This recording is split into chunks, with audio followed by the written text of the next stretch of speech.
Hello and welcome to the Navy Blue Corner. I'm Ian, joined as always by my good mate Lockie. And look, unfortunately, the Blues have gone down at the hands of the Western Bulldogs by 20 points in the end.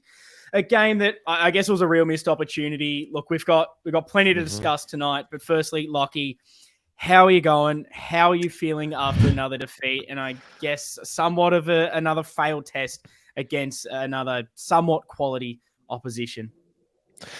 It's no secret that it's a roller coaster of emotions supporting this team. I was just saying to you then that the mood at the game, obviously you were there, and there was definitely a certain vibe with all the supporters throughout the game, and I was certainly feeling extremely, extremely negative about it all. Watched the first quarter back over dinner tonight and sitting on it for a few days, and I'm certainly not as down as I was, but a missed opportunity, 100%.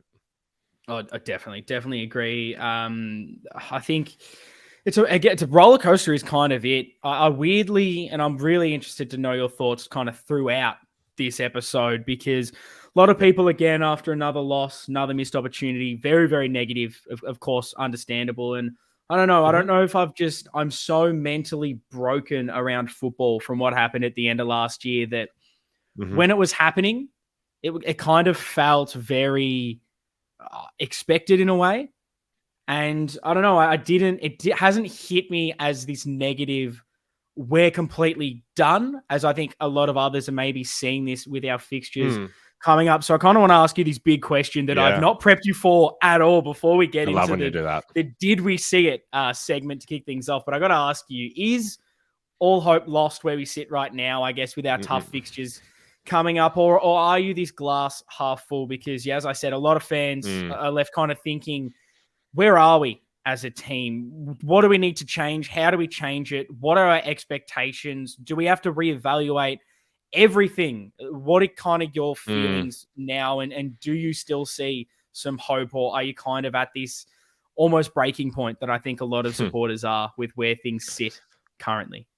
Yeah, definitely seeing plenty of that in the community at the moment, and which, like you said, is super valid for people to interpret that way. Everyone takes these things in differently.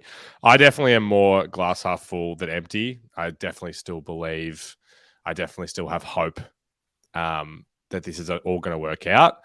Definitely not feeling as confident as I am that we're going to win the premiership this year as I was at the start of the season. That's certainly the case, but I'm not going to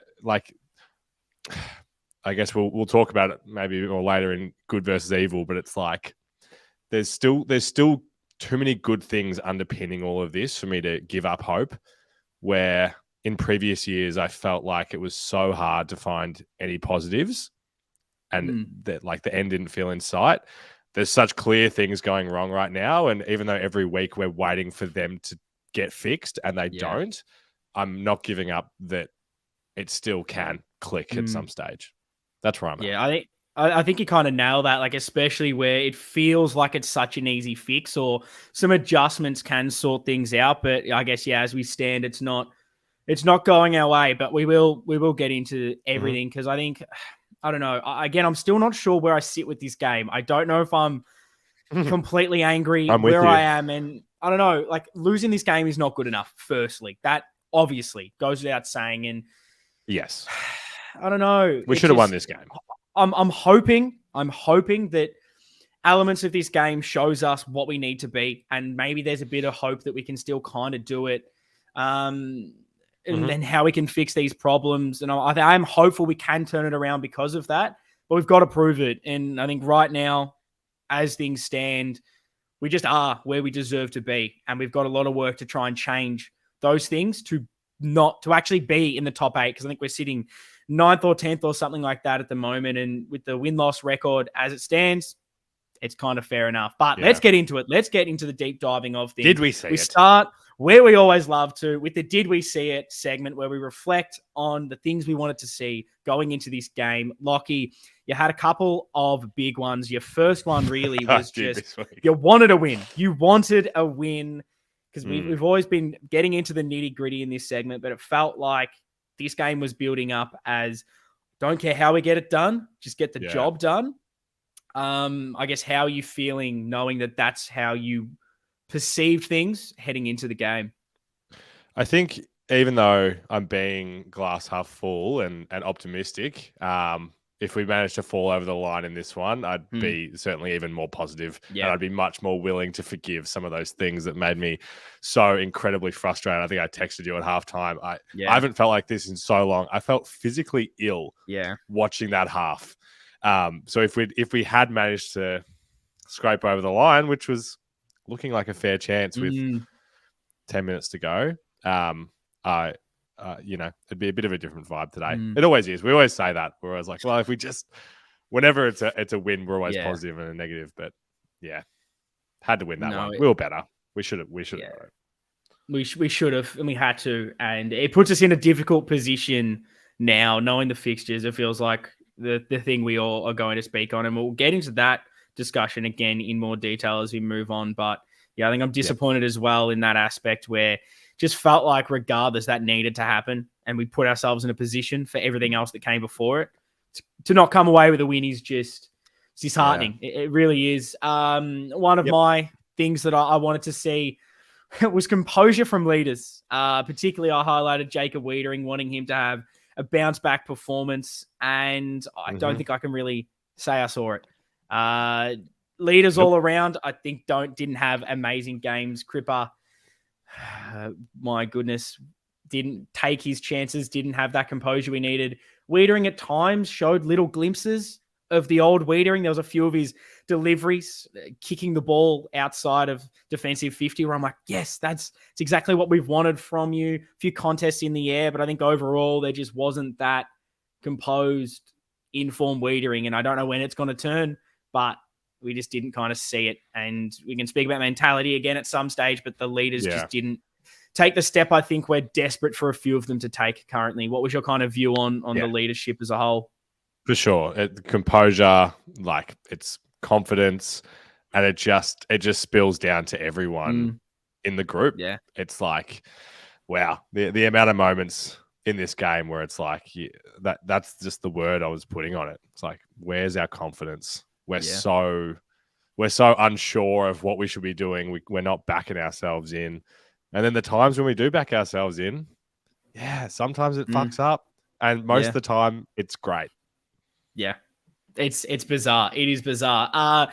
The other one that you had, the thing you wanted to see was energy early, basically, to show that we're in the game, to show that we're switched on and we came to play and we want to be better. What did you kind of make of the start of the game? I know I think the first possession that we did have early on, it was like a free kick and Doherty runs onto it, gets the hands off Big Brad, and then just shoves it onto the left foot. Immediate turnover. That's not the ideal start. What was your kind of making on that first quarter? Did you see enough energy from the boys? It's humorous when these are foreshadowings. As you put these into our Google Doc, I was like, perfect. They're all like the exact things that we would have spoken about anyway. Like everything that we wanted to see is what didn't happen. God, it's a trend with us. Like it's been like that's why I said on the episode last week. This has been the case ever since we've done the podcast. And we always used to talk about the slow starts and the lack of energy. Like we had, and that's not to say we didn't have opportunities in that first quarter, but with energy being the key word, I didn't feel it like I hoped I would. No, I agree. And it's interesting that I'm not sure there's many games. The only one I can really think of is that Geelong game in the COVID lockdown season, as far as a game where we played our best footy early. Actually, I say that, but Port and Hawthorn last year probably, where we came out, dominated, and those were it. And there's 3 games I can count from the last however long, 3, 4, 5 years that I can think of when we came out and it's like, we're on. And I think that's just a disappointing thing where we put ourselves so far behind the 8 ball when you start the way we do, and everything else that happens in those games leading up to halftime, you're just not putting yourselves in positions to win games of football. And when games are so close, the competition's so close, this is a game we need to win because we're battling it out with the Doggies for a top 8 spot. I don't think that they're nailed on at all. I believe you probably agree with that. The listeners would probably agree. And I think it's like us two fighting out one of these spots. And so to drop points to them, deja vu. It's almost like an 8-point game in a way. It's so frustrating. And I guess, and in contrast, like they didn't take all their chances either, but Yeah. the way that they started, the way that they were spreading, that they were taking on the corridor, they were getting their half backs free, uncontested. Where's the pressure? It was like they were doing the things that I was hoping for in that first quarter, and they could have been 5 goals up in that first quarter if they took some of their posters off too. So literally. Yeah. No, it was rough. It was rough. I had 2 others I wanted to see. We'll try and get through them a little bit quickly because these are some big points of contention, though. One of them was I wanted to see fans in full voice because we had another sellout. We were trying to back it up from last week. And this wasn't that I necessarily believed that the crowd hadn't been good. It was just that we're in this sticky situation. So I really was hoping that with what happened the week before, blowing the team off 3/4 time, fans leaving early, I was just hoping that there wasn't going to be this incredibly nervous start. I was hoping we'd be able to just put that aside and get into it. It's a tough one. I don't know where I sit with what I got. Really? I think you've got a bigger opinion on this. I want to hear yours first, Oh. and then I'll swing back to me. A very locky move in that one, but I'd love to hear your thoughts on the crowd, because you did mention this to me before we started the podcast, that you did have some things to say. Well, I think it is sometimes hard to interpret because you can get different feelings at different parts of the ground, and you and I were sitting on opposite sides, because I actually didn't hear boos where I was sitting, but I did hear pins dropping around me, and like I was basically whispering to my dad during the game because it was so dead silent in our area. And it stuck with me when you spoke on the pod about a month ago about, like that little bit of a G up about like, can we try and be positive even when things aren't going our way, and try and like be that change in the crowd. And it was just the complete opposite in my section, where myself and my dad are normally pretty vocal guys at the footy, as you know, and as you are, liking being able to yell out and be positive in those moments. And I felt uncomfortable doing it because of how genuinely silent it was in my area. Like, I felt like I was being looked at by everyone around me. It's like, why are you yelling? It's like, we're losing. Why are you yelling? It's like, these are the moments where we want to be able to support. That's at least how I felt in my section. The pin drop thing, definitely it hit, I think, in that second quarter. Like, there was just so much frustration building from every single fan, and I was definitely one of them. It was just, I don't know. I think we were there at the start, and we wanted so much to be this vocal, get into the game, will them over the line. And I don't know, maybe my opinion slightly changed, but like, we rocked up and I thought we were ready to do it. But I don't know, when you're not getting anything from the players, it's so hard to will yourself to cheer and to get up and about, because you look at that second quarter with all those misses, and I will want to talk about this at another stage. I keep saying that, so listeners are probably like, just talk about it now, but with the crowd, like, it's so hard to get into it when you're just so frustrated and you're watching a game going, everything that you could possibly not want to happen is happening. Everything is not being executed well. Other team are kicking goals, and you kick one goal up until halftime. Like, that is disgraceful. That we weren't putting anything on the scoreboard to keep us in this game, and it's hard to then get in it as a fan. And I think for me, what I was so happy with as far as the fans was, as soon as we got the tiniest glimmer, we were back in it. It was like first goal back in was, yes, we're here. You just have to do it, boys.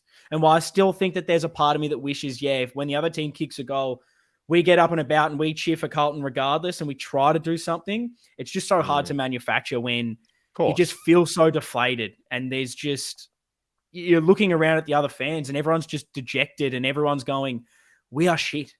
And that was just the sentiment around me. And it was so hard, but I don't know what it was like around you, but there was still so much positivity in the sense of everyone just wanting us to do well. There was so many little, like, come on, just get that mark, just kick that goal, please. Like, we want this so badly. And I think that when it started to turn, it shows just what we are like in full voice and how big that turns games. It felt like, even though we'd only kicked a couple goals and we were still 2-3 goals down, it felt like we were 4 goals up with that crowd. And that's kind of what I wanted with the full voice. It's such a big advantage that we have over the opposition. And you don't know what that does to the doggies and whether that kind of allows us to keep playing the game we want to. Because I don't know if that's how it felt like to you when we were still 2-3 goals down, but felt like we were in control because of the crowd noise.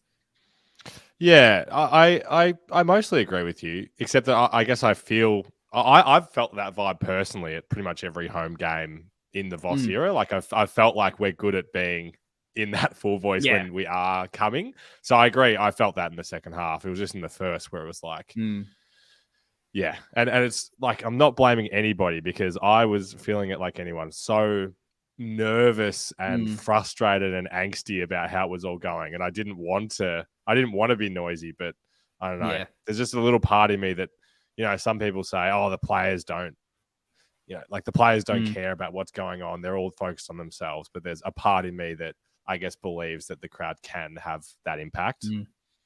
Yeah, no, it's not. It's a good point. The last thing I wanted to see, which is very interesting talking point, definitely something I have us talking about throughout this episode. So we can jump straight into this one here. There is no saving this one for the listeners, but I kind of followed up from one that you asked the week prior in a slightly different way. Knowing the tough fixture run that we have coming up, I wanted to see a glimpse of what we could be, whether we won or lost, which is kind of what you want to see segment is all about. It was just wanted to see something of that Carlton that we know that can get the run on, that can play our best football. And honestly, even though it wasn't all there, like glass half full, I saw the glimpse. There was it wasn't a big glimpse, but it was there nonetheless in that third quarter. And it was just that change in way we were playing. It was that fast direct ball movement. And I'm hoping that can give us confidence to play that brand of football over that slower possession style because, like, coaches, look at it. Look at how well we played through that. Players get the confidence of, yes, when you do this, look what happens. Off the way that we seem to play in that second half, did you see enough of a glimpse to give you hope that we can turn it around in the next run of fixtures? Or was it because of the result, was it just not enough of a glimpse for you?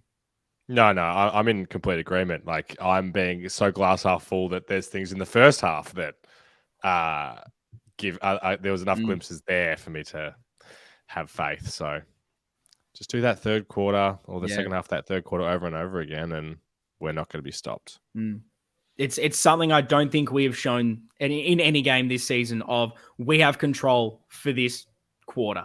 I don't think we've shown that so far. And run sheet is all over the place. I apologize, Lockie, but because we're talking about that, I want to jump straight to the first burning question from the hot topic section, and then we'll jump to the listener questions, and then we'll jump back to the hot topics because it leans so well into what we're talking about. And don't mess with the flow. Big one. It is execution versus game plan. Big topic all over social media this week. And the game was a tale of two halves. So I want to get your thoughts on all of this because what did you kind of make of the rhetoric coming out of Carlton? Did you think that the much better second half performance was down to just better execution like Vossi and Brad Lloyd were seemingly talking about? And I think Sam Walsh said the same thing. That was just the way we executed that led to the better second half. Or do you think that we shifted the way that we played in that second half? It is not a fence sit, Ian. So don't come for me. But it's not a fence sit to say that it can be both. A fence sit is saying, I don't know, what even is a fence sit, actually? We've never really defined it. It's saying I don't want to answer. Defined it. Yes, basically. I do. I'll allow you, but you got to back it up. You got to bring the evidence. That's what we're about on this podcast. So let me know why you think it's a bit of both. And to not fence sit, which one is it more? I need a more percentage either way. Okay, cool. Well, I'll start by saying I'm looking forward to hearing your takes on this because you've rewatched the whole game, and we were just saying before the pod, my God, you get such a different feeling being at the game versus watching it back because I was pulling my hair out about the first quarter, like I said, and then I watched it back and I was like, okay, not as bad as I thought. And because of that, I would lean more, I'm not putting a percentage, but I would lean more towards execution myself too. Okay. Yeah. Definitely not not trying to say that the first half was perfect in the way that we were trying to go about doing things, but it's not like we had 5 inside 50s. We where we were getting the ball down there. We were in control of the ball at times still. And it was decision making and it was skills to me more than just the game plan. It was obvious that in that, like the third quarter that you said, we look completely different because of the way that we're moving the ball and being more attacking and being more aggressive. But I guess how I take this question is we're saying that the coaches said we're going to do something different, very different at halftime. That would be if you're saying it was the game plan. Is that how you kind of interpret that? If we're saying it's more game plan, that means that the coaches changed something. Yeah, look, this is the interesting thing, and this is kind of why I wanted to bring it up, because I mentioned this on Twitter in a very outlandish statement that I'm kind of feel like I'm prone to doing at the moment.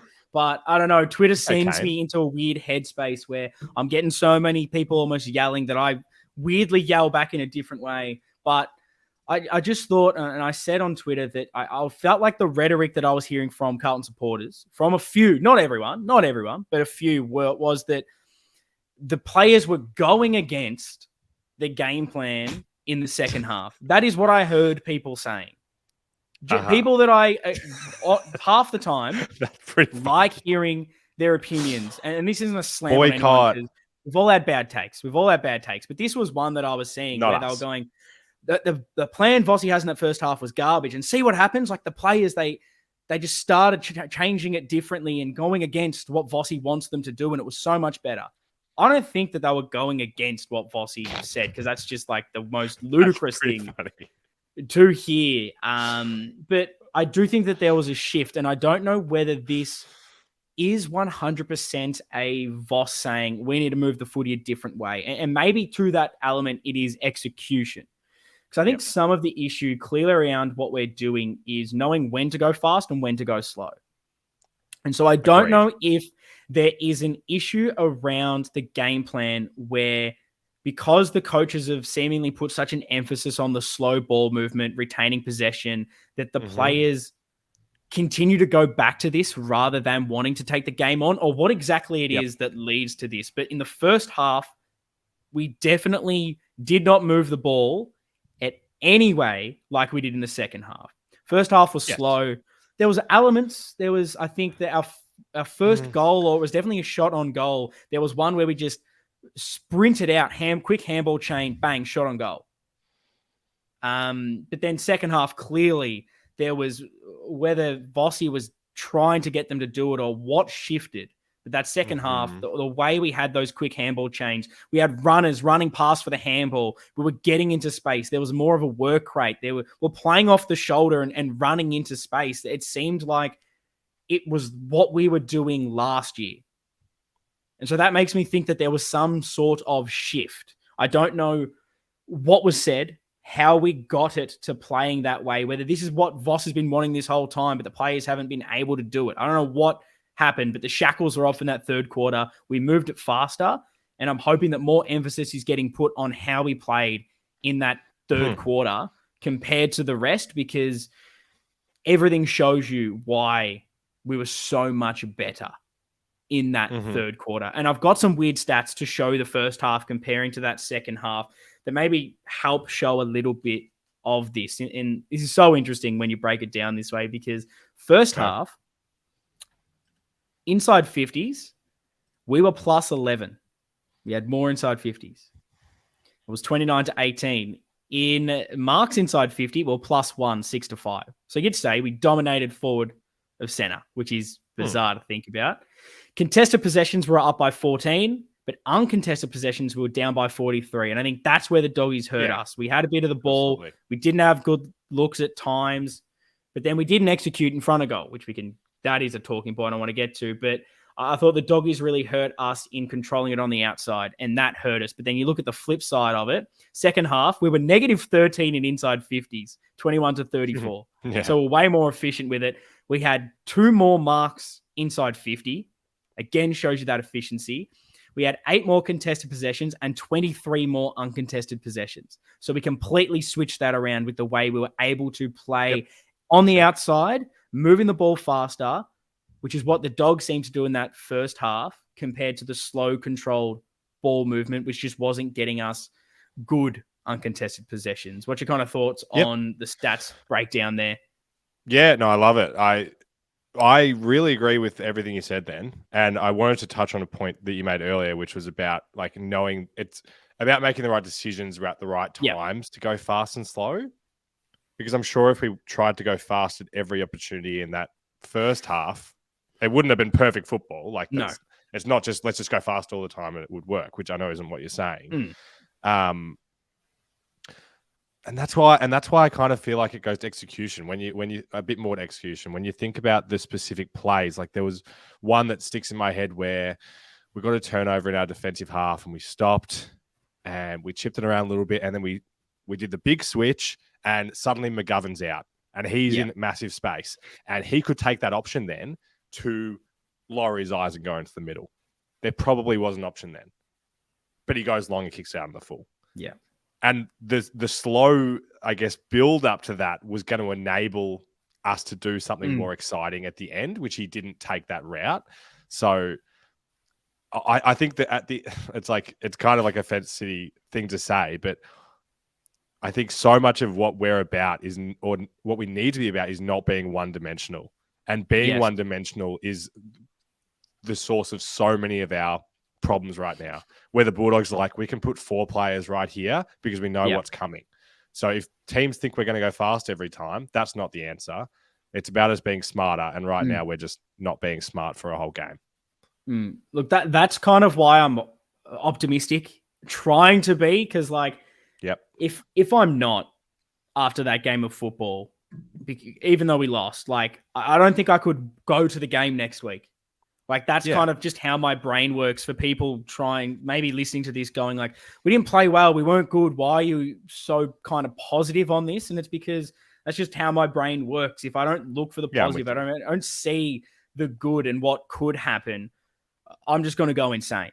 And so that's where it's coming from. Obviously it wasn't good enough, but I do agree with you in that point, thinking that we do need another element of it because we showed last year when we just went fast, we got burnt so much on the other side of it. And I thought our defense definitely held up a lot better at the moment. It's getting the balance right. And I don't know if we're going to get it right. I don't know if Vossi and the players are going to unlock whatever it is that we need to get this to click, whether it's mentality, whether the players just don't have it to get this working. I don't know. But I'm just hopeful that we saw a little bit of it from this game. So I guess with that, do you think after this game that we will see a bit more of a move towards that fast-moving Carlton going forward, or will we see us revert back to that slow ball movement? You know, is this what Vossi and the players and everyone needed to see to convince us that, yes, the slow play, we've got to pick our times on that and we've got to put more emphasis on the fast? Or do you think that we'll kind of revert to what we had? Or does it give us the confidence? Where's your kind of take on this? That's such a hard question because I don't know how to answer that question because there's times where we've looked at players this season and they're clearly thinking, I need to go fast here. Yeah. And they handball it behind the guy running past. They handball it to a right footer who's on his left side and then he fucks up the kick. Like I don't want us to go into next week and lose and Vossi say, well, not that he would say this, but, well, we tried to go fast at every opportunity because that's what worked. Like, I know that's kind of like hyperbolic, but it's so hard. I think we just need to find the better balance. I'm not trying to there definitely needs to be more though, because that's the contrast, because you see the opportunities that we create when we're able to string the handballs together, when we're able to use it effectively.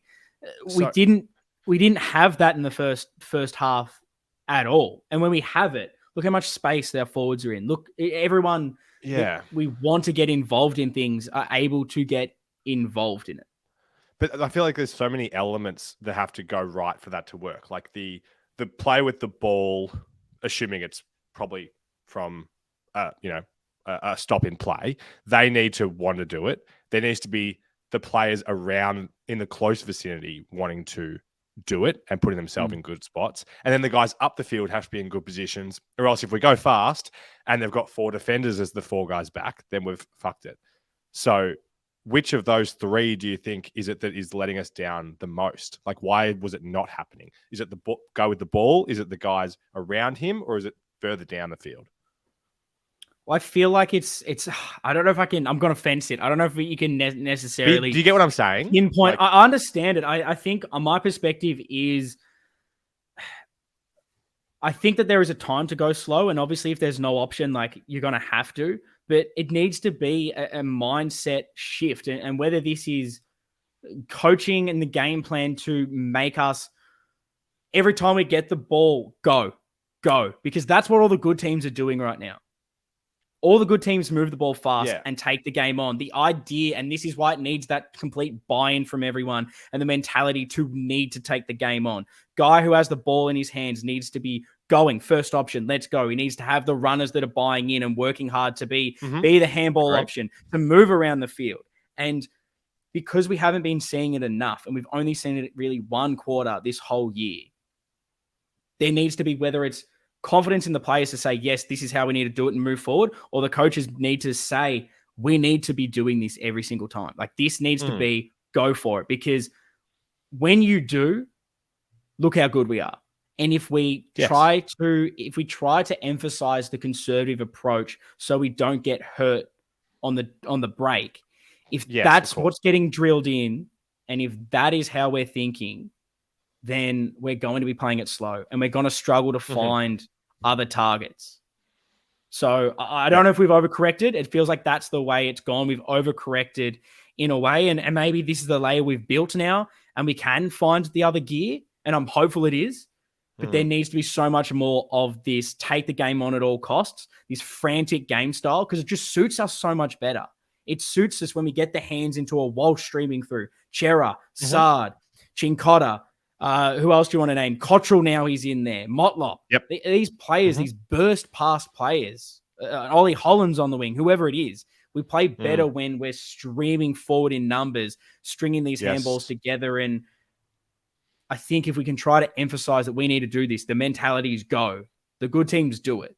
I think you'll find a better balance through that. And so I don't know if this is, again, players or coaches, because you look at the execution piece as far as skills. The players have been so poor that I kind of get your point. At times you're like, have they tried it? But everyone's just so inept at handballing and kicking the football, it's just gone awry.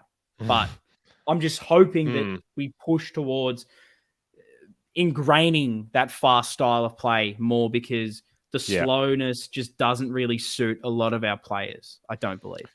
No, I'm in agreement with everything there, and I think the phrase "buy-in" sticks out for me. It's about all of those elements in harmony. Then I think that's the way to go.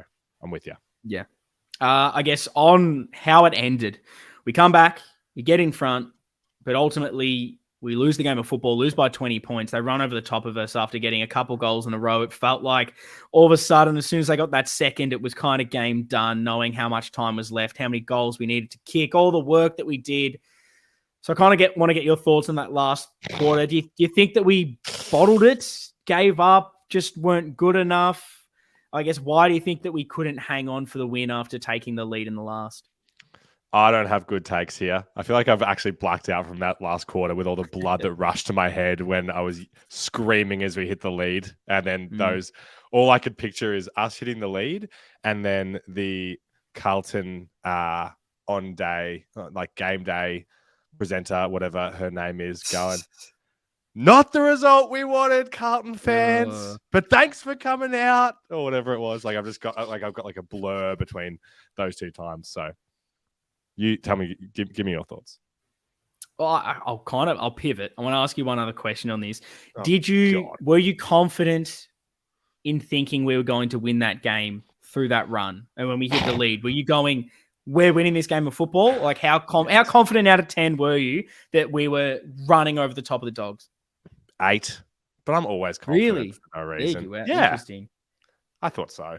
Even though we understand that there's natural ebbs and flows in the games, and they had all the momentum, we had all the momentum, but yeah, that's just the faith that we have, isn't it?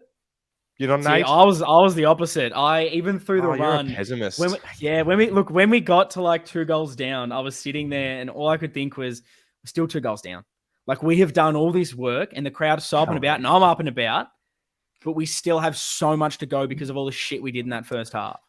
And so I was struggling. And then when we hit the lead, it was like, okay, like I thought I would have had 100% confidence if we got a second goal in front, because that to me would have been like, the Dogs have done all this, but look at this, we're 2 goals up now. Like it's two goals that they have to kick just to get back into it. And I thought that would have played into our hands. But as soon as Jones kicked that goal to put them back in front, all I could think is, fuck, that's going to hurt us now because we've done all this work. We have left no margin for error in this game, knowing that we're 31 points down 5 minutes into that third quarter and we've come all this way. I was like, if we don't win this center clearance, I think we're done. And so I wasn't super confident. There was always a chance, but I guess I just wasn't as confident, unfortunately. But yeah, I think for me on this, like, I don't know if it's bottled it, don't know what it is, but for me, I'm not even going into that question too much. I look at it at the viewpoint of, you can't play a quarter and 10 minutes of footy and think you're going to win. Like, because you have not left yourself enough, you have to be perfect in that last quarter. And so I just think it was the rest of that game that cost us rather than us doing anything in that last 10 or so minutes, 5 minutes that sort of cost us that game. On talking about the ball movement, the coaching, the game plan, the strategy, all of this, did you have any other issues with the way that we played, whether that's from the coaches or whether that's from the players? Was there anything that you saw that you didn't like, or anything else that you were noticing that you did like the way we went about it at certain stages throughout that game that we haven't already covered? Interesting. I mean, I'm not sure if you're really talking about personnel things here, which I guess is kind of... You can go through anything, calls. To be honest. I mean, there was just a couple of things that I felt like weren't optimal. Like, I guess taking Chera out of the CBAs. Yes, that was odd. Bizarre. We know, we can understand the reasoning behind it, but I just wonder whether the next tinker is something like Hewitt to halfback and Chera in, or something like that. I'm just not sure about that. And then the other one, like, obviously we're going to talk about Moe's later and his passion and everything, and he was great. I'm just not certain about Owies, Motlop and Durden, whether we're lacking a target, because I guess the mid forward connection is still a massive problem, and I wonder if something that we can do, personnel wise and selection table wise, is, I don't know who it's going to be, but maybe it's Motlop or Durden, maybe some seconds time and someone that's a bit more of a presence that can be a target. There's a smattering of things for you. Yeah, no, it is. Like. I'll start at the Chera one, because that was it's an interesting coaching move. Your most informed midfielder by far. It was the massive drop off. It was probably Kennedy is the next one, and he was the sub 2 weeks in a row, which kind of shows you where that midfield was at. And I have no issue with us trying something different. Like if Bossie's going, okay, get my big bulls in there and let's try it this way, go for it. But for us to kind of persist with that, I mean, even though the midfield I didn't think was necessarily the problem, it's such a weird move to be like, this guy's in form, let's now put him nowhere near it. Like, he should be in there a lot more in the rotations, because I don't think Chera really had any impact on that game. And like what is that? Is that, do we have to change the midfield? Is the amount of players that we have in there too many? Is Voss right in saying one has to miss out? Because or do we just rotate it more? Do you have much of a take on the midfield mix? Because I think I'll just kind of quickly answer it anyway from my point of view. Because I think that the numbers are fine, because you've got Walsh can play on the half forward, Chera can play half forward, or fuck it, put him on the wing for 2 seconds and get him around the contest in different ways. I know he's not a bona fide winger and we have more defined roles, but a burst around a stoppage for 5 minutes is something. But we just need to get these guys in there more, and Kennedy can go forward and be maybe that marking target or something. It just seems stupid that we just left him out for the whole game, and at no stage will we like jump in, particularly when Yeah. the fast ball movement kind of works really well for a Chera around the stoppage, and we just didn't kind of use it to our advantage, maybe. Yeah, all of those suggestions are good. And again, it's not merely me kind of blaming, or I guess talking about this game specifically. It's like, what can we do to be better moving forward? And it just feels like, that current, whatever it is that we're rolling with, it's just not optimal. I don't know what it is about Hewitt this season. It just felt like, at least being at the game, one of the big things for me was like, it feels like there's a bunch of individual kind of deficiencies that are kind of just standing out week after week. And it's like Hewitt with some of those foot skills, Cripps running.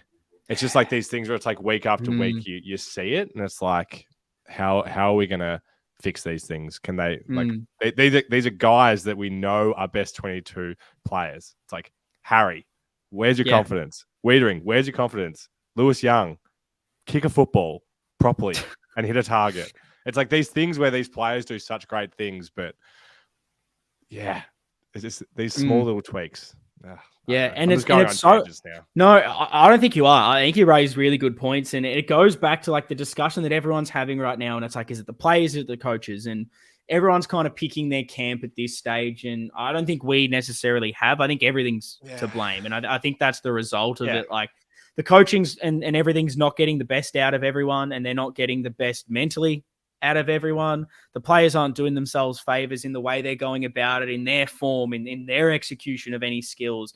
Nothing is clicking right now, and I'm not even looking for someone to blame anymore. Like I'm over getting and coming on here and being like, you fix it and you fix it. Like, how about we all just fucking step up and come together for once, because we've never all put it together. And I think that that's it. Like every single part of this football club needs to come together and figure out these issues and strive towards it. And I hope that obviously that's what they're trying to do, but that they find the right tools in doing that. And whatever that is, I'm not smart enough to understand how to do it. But probably like the last couple of things I'll touch on game style wise, I think I was a bit frustrated in how we were allowing the Dogs to move the football that I think hurt us in the end.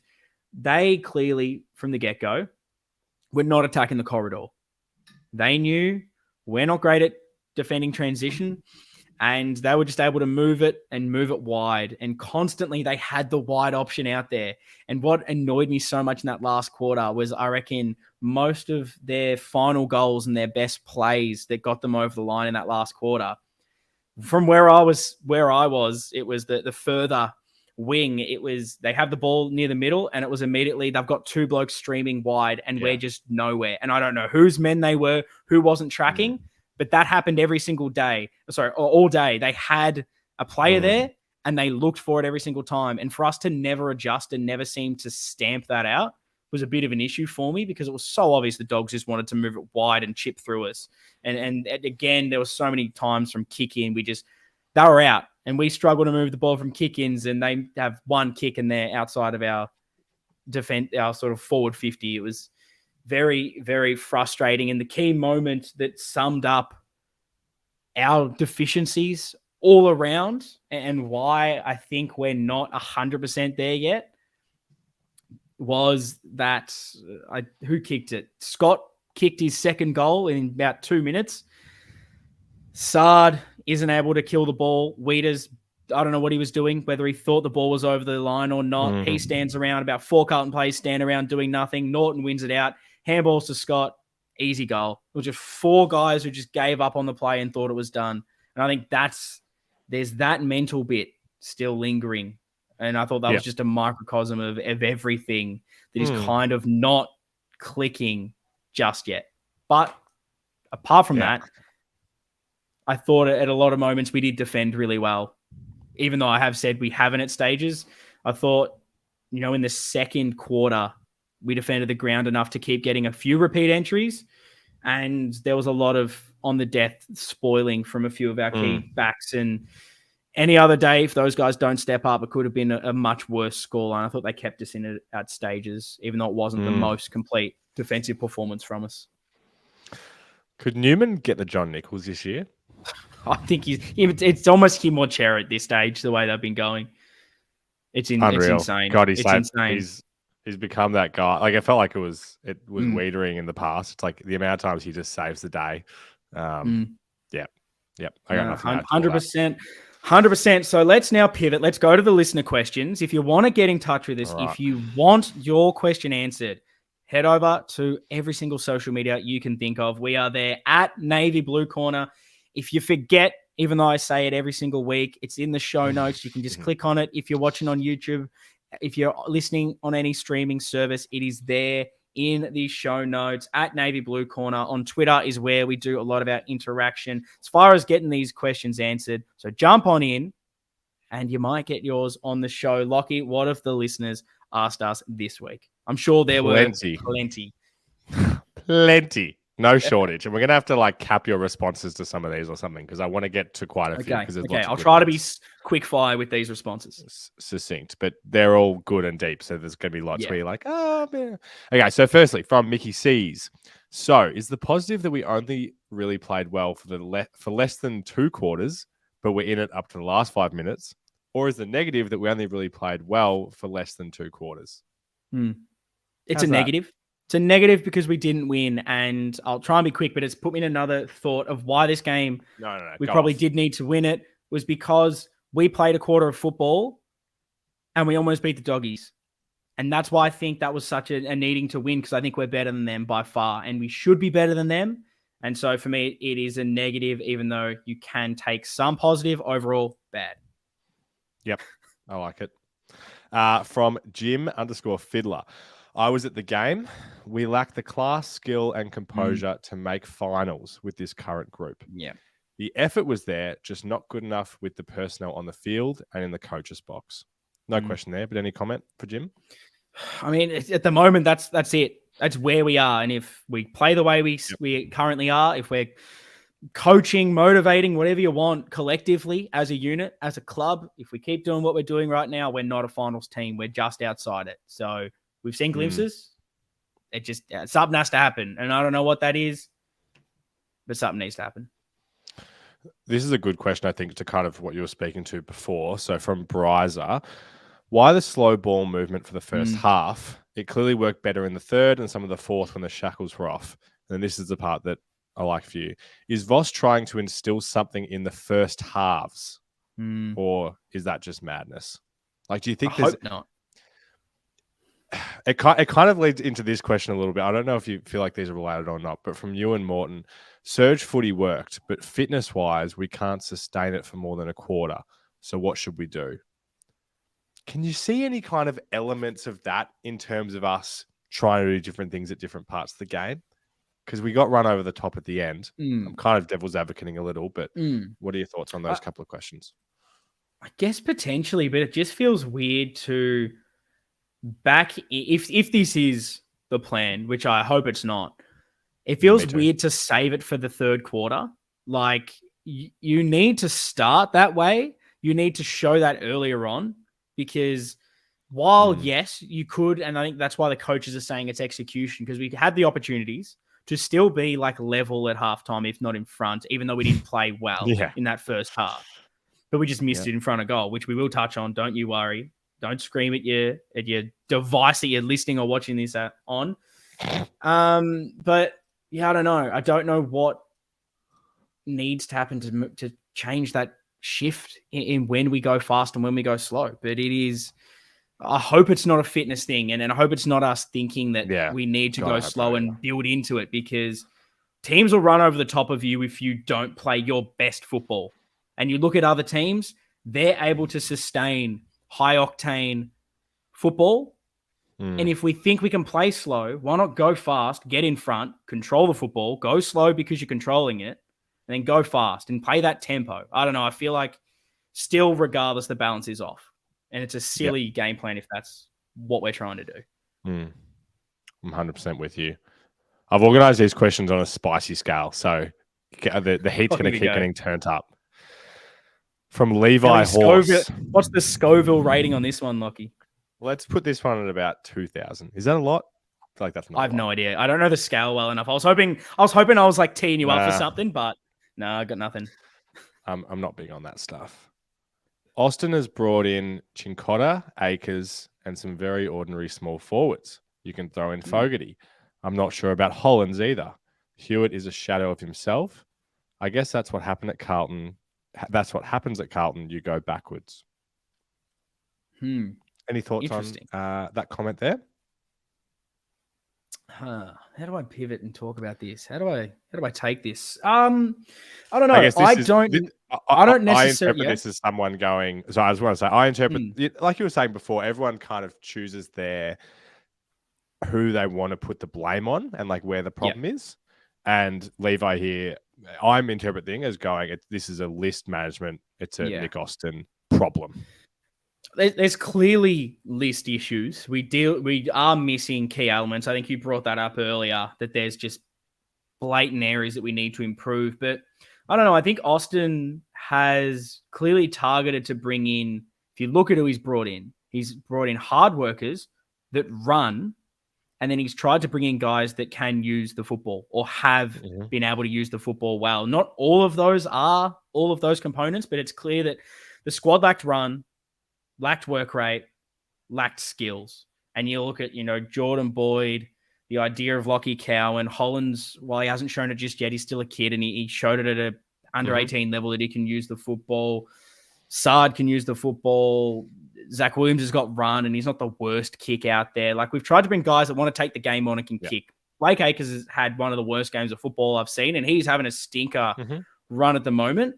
He's not the best ball user, but he's better than he's showing at the moment. So I don't know what's going on, but I think it's clear that we've brought in guys to play certain roles because we lacked it in the squad. Matty Cottrell, run. We needed it in the squad. So I can't begrudge that. There's just, small forward. We clearly need someone there. We need a high half forward that can pinch hit in the midfield and help that connection. We need better ball users all around. But I don't agree that everyone just turns shit when they go to Carlton. I think that there's other elements that are causing those issues personally. But again, I know there's a lot of opinions on this and everyone's definitely entitled to having theirs because we don't know what's right and what is wrong. We can all just say our opinions and hopefully have a nice discussion around it. Exactly right. It's all opinions. I'm in complete disagreement with this opinion. I think this is not the problem. Very ordinary small forwards, I think, is unfair on guys that are still very young and inexperienced. Akers, we were calling the most underrated recruit of the whole season 2 weeks ago. Not the problem for me. Super bad. We need a super bad. We need a sting for super bad. Yeah, we need some sound effects. We'll work on it. He says, I'm not sure what I can say. At what point is the season lost and we start trying something new? You and I were kind of talking a little bit about this before the game. The idea of starting something new or pivoting. Is that actually feasible at this stage? You need to always evolve how you're playing. And I think the best sides do this. You see the footy shows do this with they show Geelong and how they're slightly adjusting the way that they're moving the football. And I think it can happen. You just have to have the right coaches that can pick up these things, that have the balls to turn around and say, what we're trying to do in this particular thing isn't working. We need to change it. We can't just stick to it if it isn't working, and have the smarts to know that some things do need time. And those are the ones that you need to be patient with. It's so complex. I don't think that we can completely go away from everything just yet. While I'm still calling for us to go faster and play more of that brand of football, I think for me, it's get to the bye and see where we're at. We're still round 9. I know every game feels like it's do or die at the moment, something we spoke about just chatting before the game even started. So everyone is building up each of these games we've already lost all the games that we haven't played yet. So we have to beat the Doggies. And while we should beat the Doggies and it's not acceptable for us to lose, we could go out and win the next 4. Yep. Not likely, but it could happen. So we shouldn't be just going 100% in so angry and annoyed at everything. I think there's a level to it, obviously, but I feel like us building up each individual game, if we lose this, it's season over. Such an unhealthy way to look at everything, knowing we're still in round 9. You can call it out and say things aren't good and pinpoint the areas. I think that is what we try to do, what a lot of people try to do.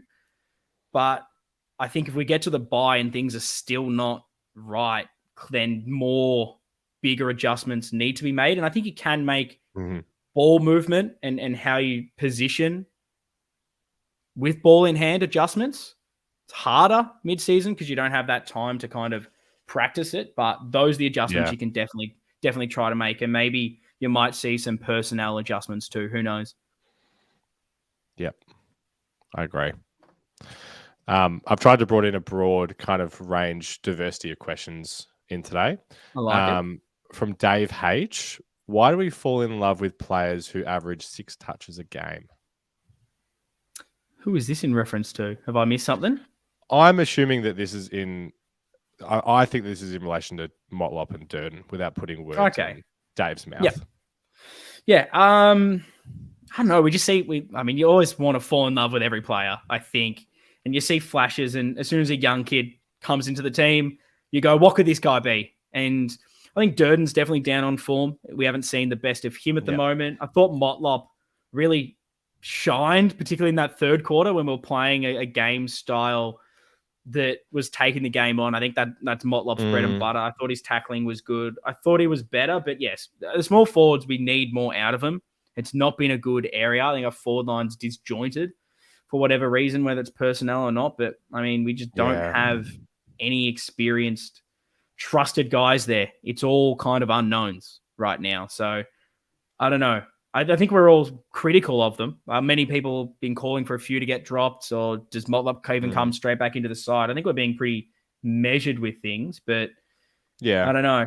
I think sometimes we can go a little early on a few guys, but it's because we're fans. Like, we want them to be good. So I don't think that's a bad thing. Of course. Yeah, no, I think you're spot on there. I think, it's really hard to say. It's hard to balance excitement for what we're getting and what we think we're going to get in the future. Yeah. Particularly with guys like them, where if you really just look at the body of work so far of someone like Motlop, maybe it's not up to the standard. Like, it's not the standard that we hope we're going to get from him in 3 or 4 years when he hits his prime. Like, we still this isn't think who the he's going to be ceiling's forever. Yeah, we still think the ceiling's high, but we need to bring that floor up because the floor's still too low from what we should be expecting of a lot of these players this many years in. Probably more Durden than Motlop for that extra year. Yeah.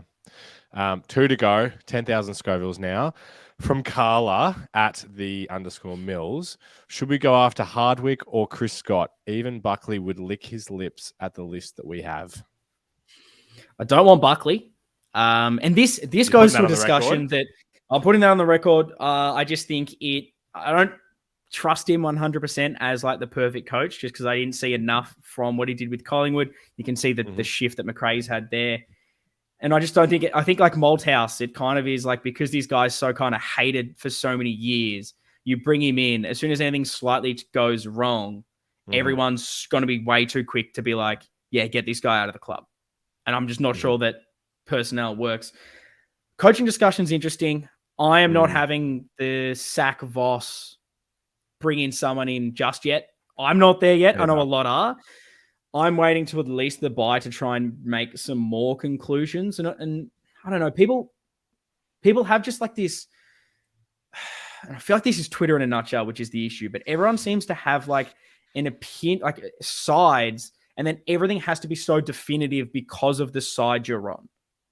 It's like you're either Voss hasn't shown enough, so he's not the guy. We need to bring someone else in, and we should be trying to get the best guy in. And then there's the people that are like, I need to see more. Let's wait. Let's not just sack the coach. And it's like people who aren't convinced now and are saying get rid are saying that the other side are like dumb in the way that they're going, well, we haven't seen anything, so why are we keeping him? We just got to get rid. What are you doing? Why are you doing this? You're an idiot because you think Voss has been doing well. And it's like, that's not what we're saying. And they're saying like, oh, you're deluded because if you can't see it, if you think he's going to take us forward, like you're accepting mediocrity and like this is the reason we've been so bad. And it's like, that side of things that I'm on, of the let's just keep the faith for now, let's get through to the bye and see where we're at, is like, I'm still not convinced on Voss. I'm not saying keep him forever.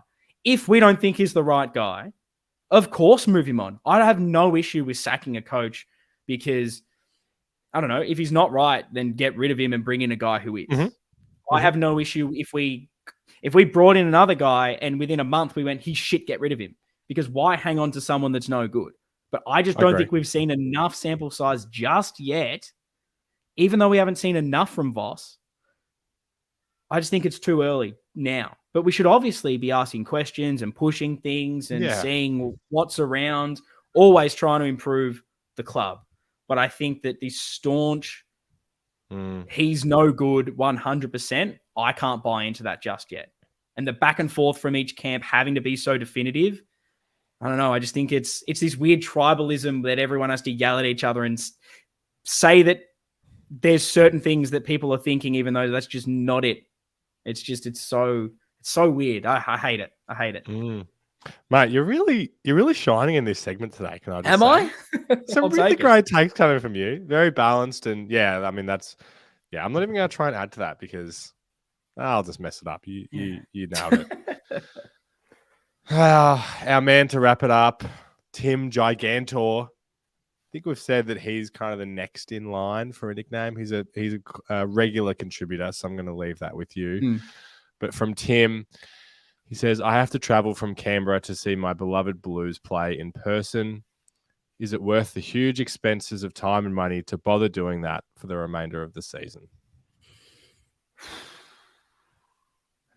Hard Tim's question. Looking for some financial advice from you, accountant. Don't come to me if you need financial advice. Go to Lockie. He's the business. You were telling me king. about that crypto coin the other day, weren't you? Oh, we made a little bit of money off the Doge back in the day. Everything else has tanked incredibly, but there's the risk you take. I knew nothing about it, and I was just playing for fun.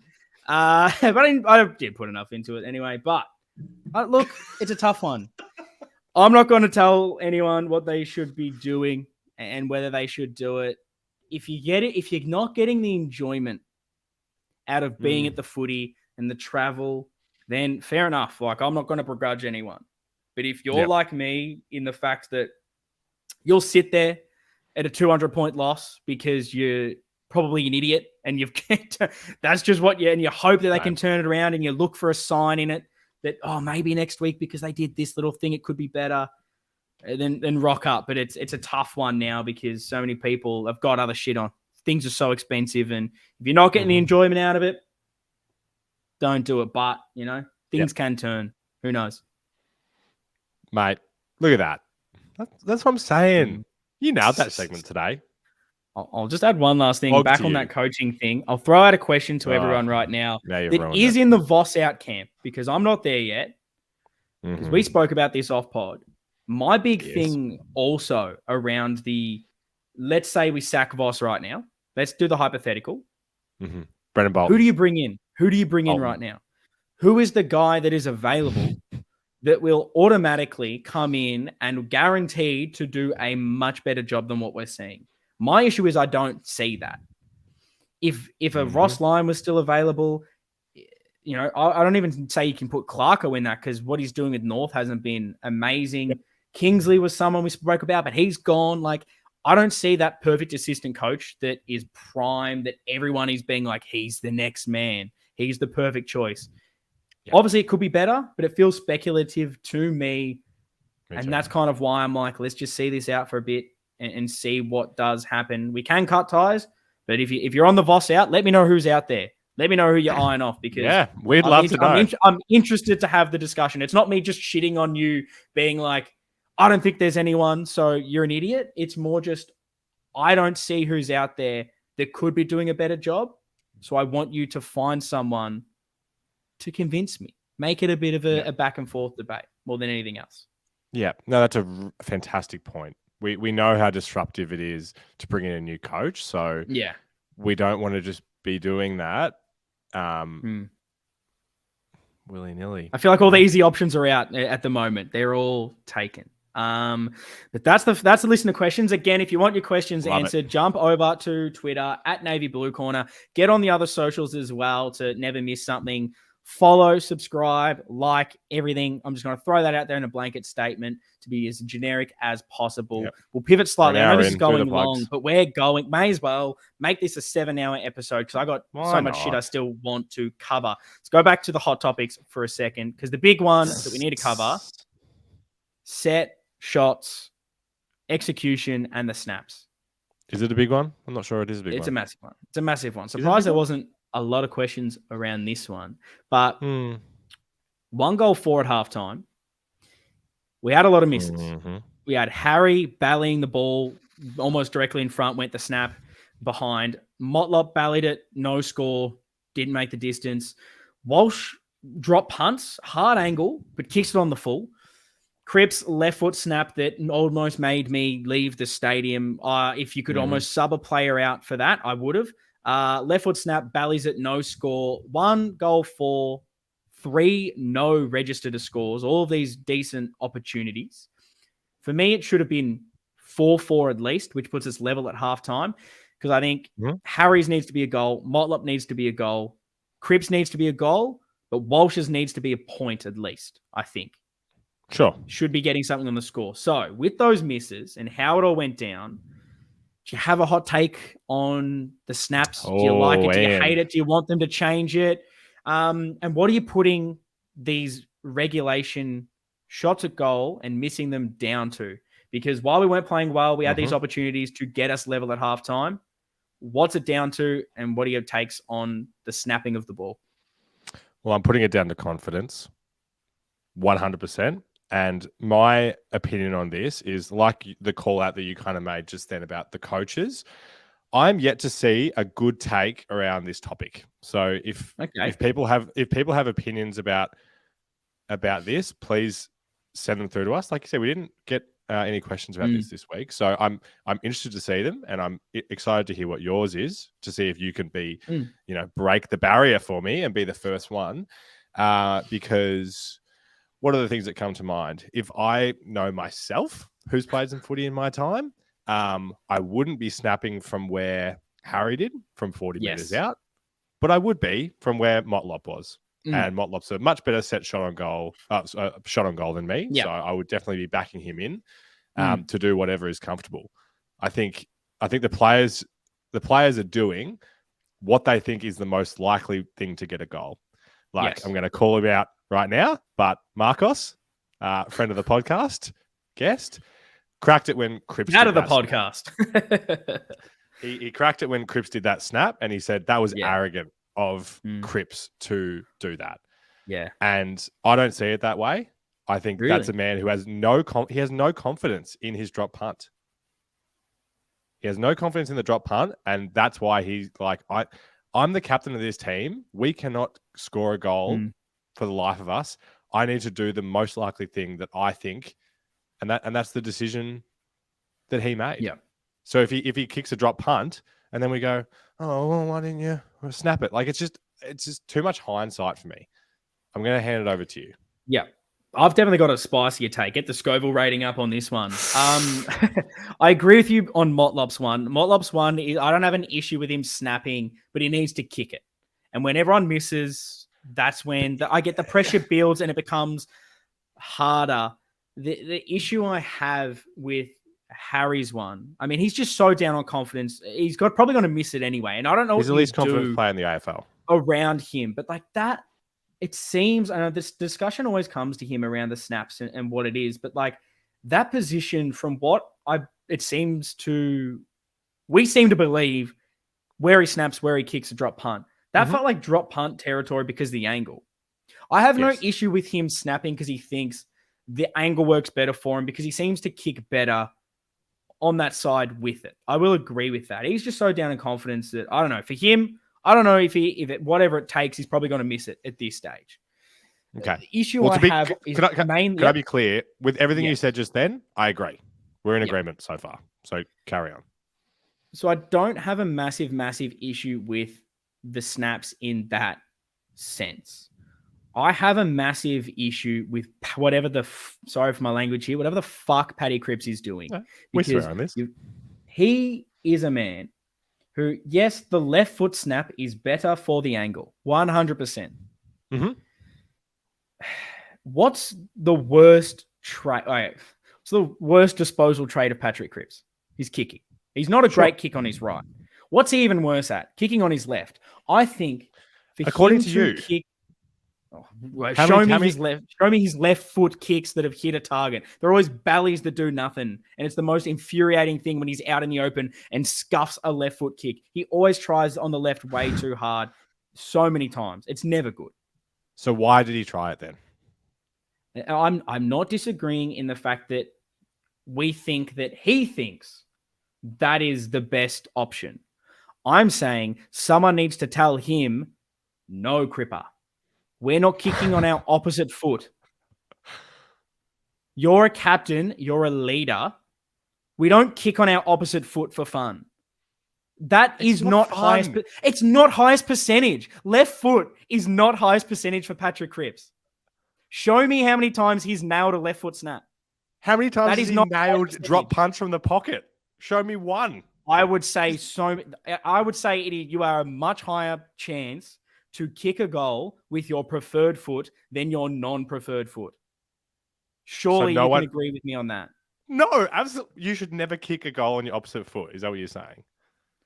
I'm saying the percentage chance of kicking of executing a kick, you will have a better chance with your preferred foot over your opposite foot. I agree. I feel if I was just doing two kicks right now, yes, preferred foot. Yes. But it depends on the angle that you're on, which is what he was see, this is where I disagree. I think I hated when Charlie Curnow did it at the Good Friday game. I don't like players kicking on their opposite foot for goal in angle.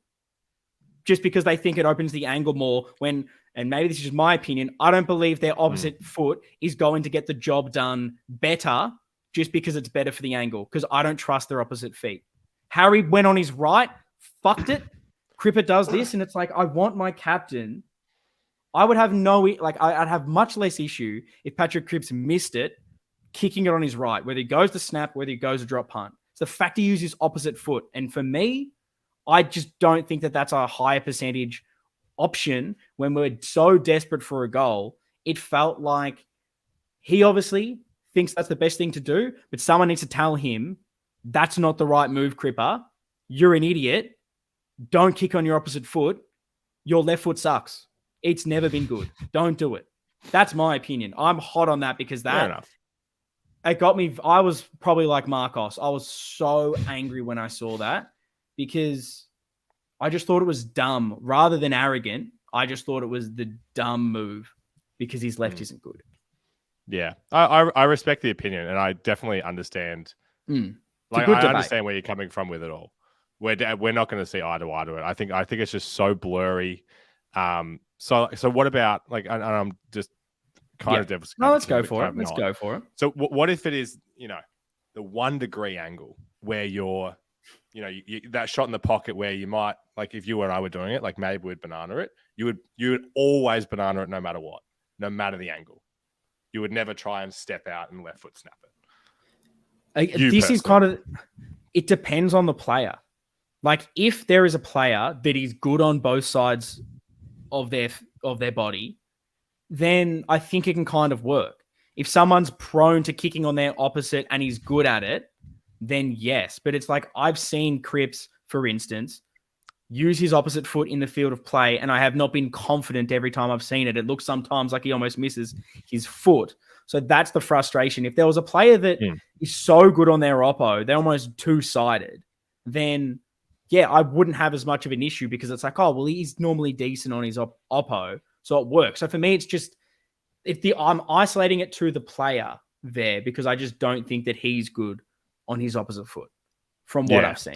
And that's where I draw my issue for it, personally. That's exactly where I disagree with it because it's kind of like what was the thing we were talking about the other week? Like about when we were talking about selections and we just watch the players once a week and there's so many things going on behind the scenes that we have no idea, all these nuances, and we get this little part of every week, and we use that as everything. That's how I feel about this situation. Patrick Cripps has put in his 10,000 hours, likely, of kicking on goal, and we've seen what we've seen, and we're drawing this conclusion that he's got no hope on that foot. And I want to. Maybe it's too optimistic of me, but I want to believe that he knows himself better than we do. You'd hope so. No, I get it. I definitely think we've talked about it for a fair bit. I like the point of like, if he's trained it and if he's literally spent the whole week being like, oh, I've not missed on the left here, go for it. And I can understand the thinking there. But like, I don't know. It's so hard off what I have seen of him. I know. Thinking that was the best option. But the kicking in general, I think there's just a big confidence issue. And it goes back to the mentality of why we're struggling, because as soon as one person misses and we're like, we need a goal because of everything that's gone before it, puts more pressure on the next kick and the next kick and the next kick. And that's when it just becomes so hard to nail it. And what's that? How do you fix that? How do you fix the mentality? Do you bring players in that are good? Is it something need to click? I don't know, but there's an issue around that mentality in general, definitely. I think part of it is, and definitely, like, I agree with you on which ones you said probably should have gone through and which didn't. But we can do more for ourselves about getting ourselves in better positions. Yes. Like, even sometimes we didn't have shots on goal, we'd be putting it out to the 50 in the pocket and it goes out of bounds. It's like, even if we got that mark there, do we really want? Yeah, like JSOS had 2 chances in the first quarter. One's on the boundary, one's 50 out. It's like, well, they're low percentage. Yeah. Exactly. No, I definitely agree. Quickly spitfire these 2 questions at you because they were on my thing. We talked a bit about a missed opportunity. How big is this missed opportunity? And going back to the Voss chat real quick, I'm throwing out an outlandish question that some will be wanting us to answer. How much pressure does this put on Vossi and the club if we lose our next 4? That is Collingwood, Sydney, Melbourne, Essendon. Bit in that. There is. I guess I'm not sure what you're defining as, like, how much pressure does it put on? Like, what is that gonna do? Are you insinuating that Voss could be gone before season's end if that happens? I think that's kind of what I think people are saying. Like, if we do that, obviously and this is the thing, there's obviously more games that come after this and anything could happen. But if we go through those games and lose every single one of them, judging off how we've gone so far this year, we then continue to only beat like the West Coasts and the Hawthorns, but sort of lose to everyone else around us. Do you think that would... do you think that this sort of patch is really pivotal to not having this conversation at the end of the season where we go, oh God, we've missed the 8 again, so Voss is done? Oh, 100%. Oh, I mean, the pressure is rising already and there's people already calling for this. So were that to happen, then I think the pressure will be greater than it ever has been. Yeah. And I'm also not going to sit here and say that there's no world where I want Vossi sacked before the end of the season. Like, we could see things in these next 4 weeks where we'll be sitting here and I'll be saying, okay, that's it. It's gone too far now. This is crazy. Lose by 10 goals every single game. It's like, well, what do we do? Why is Cripps at fullback? Like, and Vossi's in the press conference saying, nope, that's it. That's what we're doing. I'm putting my foot down. He doesn't want to play there, but I'm liking it, boys. Yeah, the effort's good. It's just the execution. If you keep hearing that, that'll be an issue. Exactly. And I think that's so unlikely. I think we're going to win this week, and I think we're going to win other games in this stretch. So I don't think it is going to happen. But of course, if we lose all 4 of these, then it's going to be manic. Yeah, no, we definitely have to win some through this patch to get through. And I think that's why this game was seen as such a big missed opportunity, because I guess even seeing that game, the Dogs did not excite me. I think that they were so beatable. We played a quarter of football and almost beat them. But that probably just shows where we're at right now, where, they're a kind of team we should be beating. We need to beat, but for whatever reason, we're not doing it. Let's go to our good versus evil segment. It's a new one that we're kind of launching here, where in these games, we need a balance, basically. It's a balancing act of the good and the bad In this one, we've talked so much about the bad, so we need to throw some good in here for a bit more of a well-rounded perspective. Lockie, what were your little positives in this? Were there any? Yeah, I mean, I actually feel like we've kind of covered them, I guess. I mean, we haven't really talked about Cottrell and Owies yet. Yeah. As the mats to come back in. We said 3 was a good amount of mats, but maybe we needed more mats. Maybe we need more. The mats were good. So that's so far. I'm seeing a direct correlation with the name Matt and being good at football in Carlton. I asked you last week who's going to be the next Matt. You didn't have a good answer.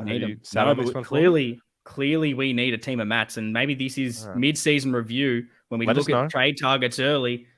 We're looking at some Matts, I think. But no, look, I think we'll talk about those because, like Matty Owies, my goodness.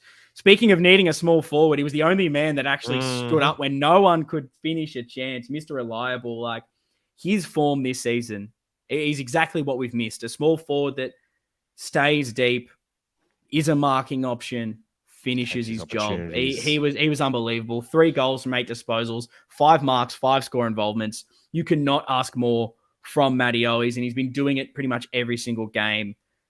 Wow. We thought this guy was a role player, maybe not even best 22, and right now he's our best small forward. He's probably our second best forward behind Charlie currently, which is ridiculous. Like on form, obviously. Yeah. What did you have for your goods? I had Cottrell as well. I said just his run and gun style of football, something we've been missing. He's very direct and offers another option for us higher forward onto the wing. I think he definitely holds his spot and just showed an element that we're clearly missing, that the ability to run and use the ball. Like he seems to be a lot better kick the last couple of seasons than we saw early on. And that's the growth area that we needed from him. And we're not expecting him to be the best player in this team, but if he plays that role that we need, it's so good to have him back. It's just a different, diverse element. I did have one that was different. If you want me to throw my last in there. Please do.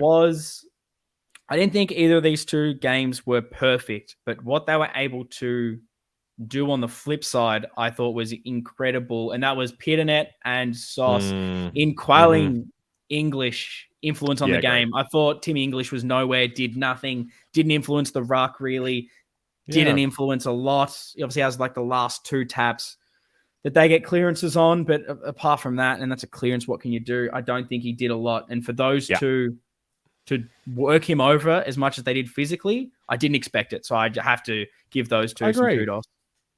Not good for our super coach. No. He's going to take that beautiful intercept mark on the last line. And thank you, Charlie. Yeah, totally. Yeah, I think Pitt should be getting raps for that game. It'll be interesting. TDK will be available this week. Hopefully available. He's had 2 weeks with a concussion. It's always hard to know how long the symptoms will persist, but you'd assume he'd be back at some form. I'd say VFL because he's missed so much football. You need something before you come back in. That's my take anyway. Was there any other good? Any other good? That's my goods. I covered it. Yeah, that is it. So we'll get into the votes now. You're 3, 2, 1. We've got to tally this up. I've got to get on the spreadsheet and find out who's leading this. And we'll announce it next week. I'll try to make a promise for that one because I've said this previously and failed. So give me your 3, 2, 1, Lockie. I went with Moe's 3. Got to take those opportunities. And he did. I've gone John Nichols, Nick Newman, number 2 votes. And then, he wasn't perfect, but I think Walsh deserves 1. I don't know what's happened in the universe, Lockie, but we're finally aligned again. This is incredible. The stars have aligned. This surely means we're beating the Pies next week. I'd always 3. Newman 2. I thought he was really good. He could have been in the goods. 23 disposals, 8 marks, 5 tackles, 8 intercept possessions, 6 score involvements. He was everywhere, stopped it in defense, rebounded well for us, thought he was really, really solid for us. Garvin, Pitt were probably close, maybe a Doc as well, close to getting that 1 vote. Gave it to Walshy, 29 disposals, got the goal. Thought when we played our best football, he was involved and just, playing really well. It was hard to scrape in that 1 vote. but Yes. it is to Walsh. Now, I know this has been going long, but we've got one more segment to go.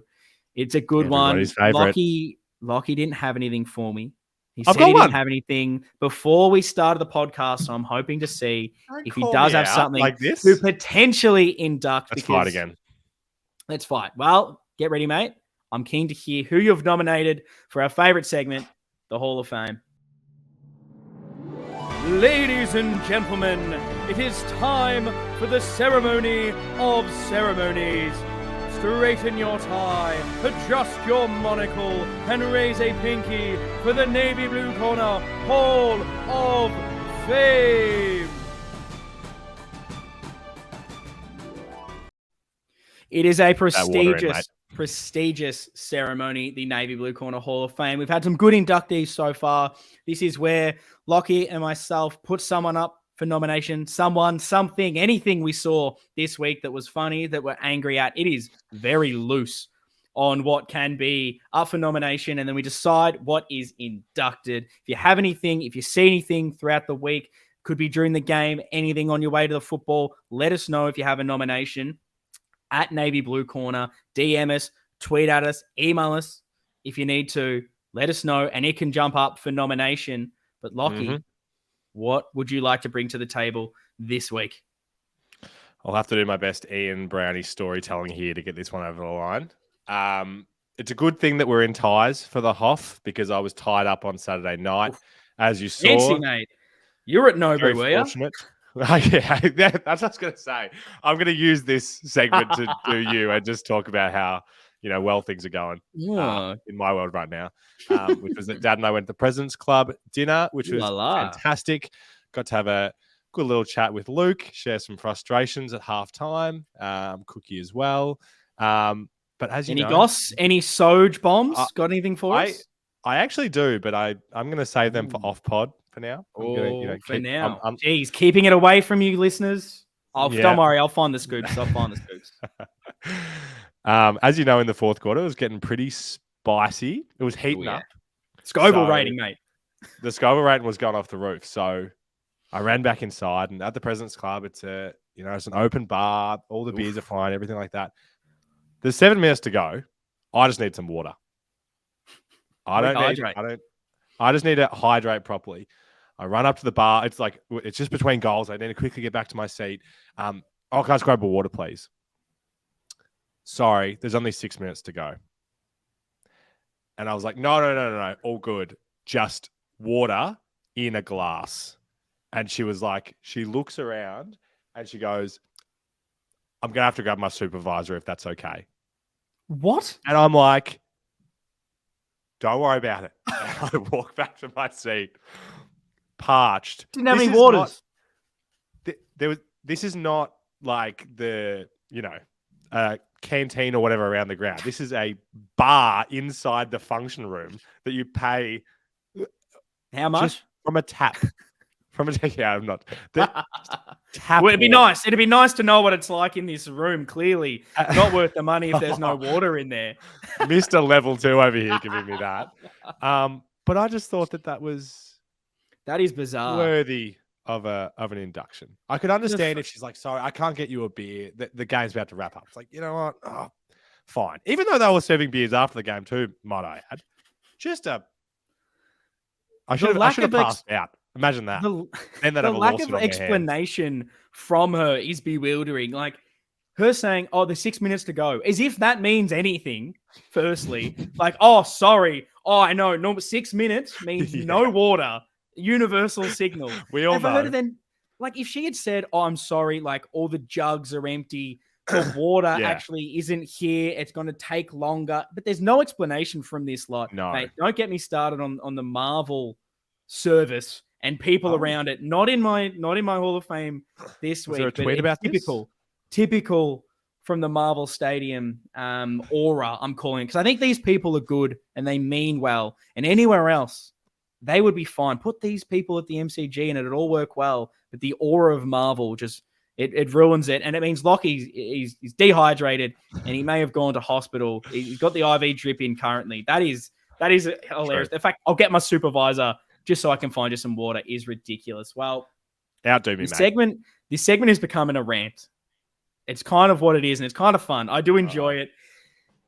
But last week, I did go big on a rant, Lockie. I was talking about my level 2, my privileged seating, and my Marvel experience. And I said, mate, I'm copping Portaloo toilets behind me on level 2, and that's unacceptable. I went off. I wasn't happy, and I voiced my displeasure and broadcasted my experience to the broader media through this podcast that I'm privileged. That's why we do it. And well, I could not believe my eyes when I got a text message Friday morning from the Carlton Football Club. Now, clearly, someone at Carlton must be a big fan of the pod, or even maybe it was someone at Marvel Stadium themselves, because, look, judging by my treatments, I'm probably on some watch list. They're keeping tabs on me, and maybe they heard it. I'm not too sure, but I can't believe I got this text message from Carlton, and it read, an update on housekeeping at Marvel Stadium. We understand there has been an issue regarding the bathroom facilities on level 2. These have now been moved away from the seats to reduce any negative impact to the game day experience. Now, while most likely some supporters actually did something useful, emailed and let some authority know that the toilets are no good, we got to get rid of them, and that, this text message went out to every Carlton member. But I'd like to think that it was me, that it was my feedback on this podcast using this platform that enacted the change, and that this text message was only sent to me because they knew how important this was to me, and that I am solely responsible for the changes to the Portaloos on level 2. So for this week, I would like to induct, and you can choose if I can get one of these in, because it's a 50-50 between Marvel Stadium for listening to my concerns, or whether I myself should be inducted for being able to this beautiful change, getting those Portaloos moved out of here, or maybe it's a joint. Maybe we'll get inducted this week. But that's up. The ego. That is not where I thought you were going to go with that. No, that is not what this segment is about. We are not looking to get ourselves into this. That is a disgrace to this. I wasn't looking to get myself in, but what can I do when I've enacted such revolution to Marvel Stadium? You wait till next week. You'll get a text message. Waters will be available at 6 minutes to go at the president's lunch function. Don't you worry. You make a strong case. So I would be looking to induct myself were that the case next week. So I just think the fact that I got the communication was incredible, but I think I can't split it. I think yours is incredible. I'm selfishly thinking mine's not bad. Getting the communication so Lockie this week. How about we put it to the people? Do it. To the listeners. If you are listening or watching right now, if you're watching on YouTube, say who gets inducted into the Hall of Fame this week. Put it in the comments. If you're not on the YouTube and you're listening to this, if you're driving, wherever you are right now, whenever you can safely, jump on the social media at Navy Blue Corner. Let us know. Every vote will go into it, and we'll announce on our match build-up show what has gone into the Hall of Fame. I think that'll be good. But that is pretty much going to wrap this episode up. It's been a tough one to talk about. Another loss, a short one for those listening. Hopefully you have enjoyed it, but we'll be back for our Collingwood match build-up episode later this week.